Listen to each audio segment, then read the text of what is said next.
திருவண்ணாமலை யோகி ராம் சுரத்குமார் பரம்பொருளின் அருட்குழந்தை, அவதார புருஷர், ஆன்ம ஒளியால் இந்த உலகத்தை உய்வித்தவர் என்பதை நாம் அறிவோம். அப்படி மிக உயர்ந்த ஞான தீபம் யோகி ராம் சுரத்குமார் தன்னை பற்றி தன்னிலை விளக்கமாக மிக பல அருளுரைகளை வழங்கியிருக்கிறார். அவற்றில் சிறு பகுதியை அன்பர்களின் கவனத்திற்கு கொண்டு வருவதில் பெருமை அடைகின்றோம். நான் எல்லையற்ற பரம்பொருள், நீங்களும் அப்படியே, பிறர் எல்லோரும் கூட அப்படித்தான்.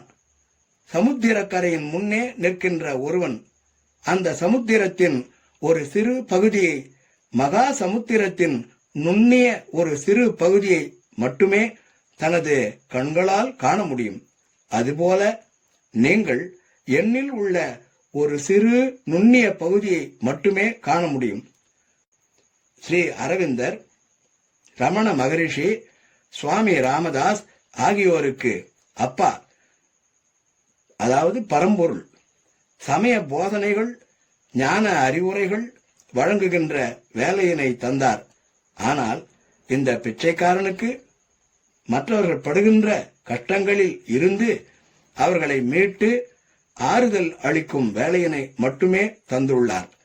தத்துவார்த்தங்களை பேசுவது இந்த பிச்சைக்காரனுக்கு என ஒதுக்கப்பட்டதல்ல. இந்த பிச்சைக்காரன் சாதாரண வெகு ஜனங்களுடன் பேசி அவர்களுடன் கூடி இருக்கவே பணிக்கப்பட்டவன் ஆவான். இந்த பிச்சைக்காரனுக்கு மிக முக்கியமான தெய்வீக பணி கொடுக்கப்பட்டுள்ளது. அவன் எடுத்து வைக்கின்ற ஒவ்வொரு அடியிலும் அவன் அந்த பணியை செய்து கொண்டே இருக்கின்றான். அந்த பணியினை வேறு எவரும் செய்ய முடியாது. இந்த பிச்சைக்காரன் பெயர் இங்கு நிலைத்திருக்கும். தெய்வீக பணி முடிந்த பின் இப்பிச்சைக்காரன் மறைந்து விடுவான். ஆனால் ஆன்மீக பாரத வரலாற்று ஏடுகளில் யோகி ராம் சுரத்குமார் நாமம் நிலைத்திருக்கும். குறிப்பிடத்தக்க சிலருக்கு இவனது நாமம் ஊக்குவிக்கின்ற ஆதார சக்தியாக துணை நிற்கும். இந்த பிச்சைக்காரன் இந்த நாட்டு மேம்பாட்டிற்கென பணிபுரிகின்றான். தன்னிடம் வந்து கேட்பவர்களுக்கு ஆலோசனைகளையும் உதவிகளையும் வழங்குகின்றான். ஆனால் அவனது உண்மை பணி கவனத்தில் கொள்ளப்படாமலே இருக்கிறது. இந்த பிச்சைக்காரன் இவ்வாழ்வின் சுகானுபவங்களுக்காக வாழவில்லை. அப்பாவின் பணிக்காகவே இந்த பிச்சைக்காரன் வாழ்கிறான். இந்த பிச்சைக்காரனின் ஒவ்வொரு நொடிப்பொழுதும், ஒவ்வொரு எண்ணமும், ஒவ்வொரு சொல்லும், ஒவ்வொரு கணமும், ஒவ்வொரு அசைவும் எல்லா அண்ட சராசரங்களையும் நடத்தி கொண்டிருக்கின்ற அந்த அப்பாவின் கட்டுப்பாட்டிலேதான் நடக்கின்றது. அப்பா நம் அனைவரையும் ஆளுகின்றார். அவரே இந்த பிச்சைக்காரனை, உங்களை மற்றும் எல்லோரையுமே ஆட்டி படைக்கின்றார். இப்பிச்சைக்காரன் தானாக தனியே ஒன்றும் இல்லை, வேறு எதுவும் இல்லை. அப்பா மட்டுமே இங்கு இருக்கிறார். எனக்கென்று தனி மனசாட்சி, சுய விருப்பம், தவறோ சரியோ என எடுக்கும் முடிவு என எதுவுமே இல்லை. எல்லாம் அடித்து செல்லப்பட்டு விட்டன. காணாமல், முழுக்க முழுக்க காணாமல் போய்விட்டது. எதுவும் தங்கவில்லை. எனவே அவரவர் தாமே தனித்தனியே எப்படி நினைக்கின்றார்களோ அப்படியே அவர்களுக்கு இப்பிச்சைக்காரன் தோன்றுகிறான். யோகி இங்கும் அங்கும் எங்கும் இருக்கின்றார். அவர் உங்கள் எல்லோர் உள்ளும் இருக்கிறார். நீங்கள் எல்லோருமே அவருக்குள் இருக்கிறீர்கள். இந்த பிச்சைக்காரன் இல்லாத இடம் இல்லை. தலை முதல் கால் வரை சுட்டிக்காட்டி இதற்குள் தான் யோகி இருக்கிறார் என எவரேனும் நினைத்தால் அவர் குறுகிய சுயநலமுடைய துயரப்படத்தக்கவராகி விடுகின்றார். உங்கள் ஒவ்வொரு உள்ளேயும் இருக்கின்றார். எனது இந்த உடல் மண்ணும் புழுதியுமே. எனது உடல் நலம் பேண தெய்வ சக்தியை பயன்படுத்தக் கூடாது.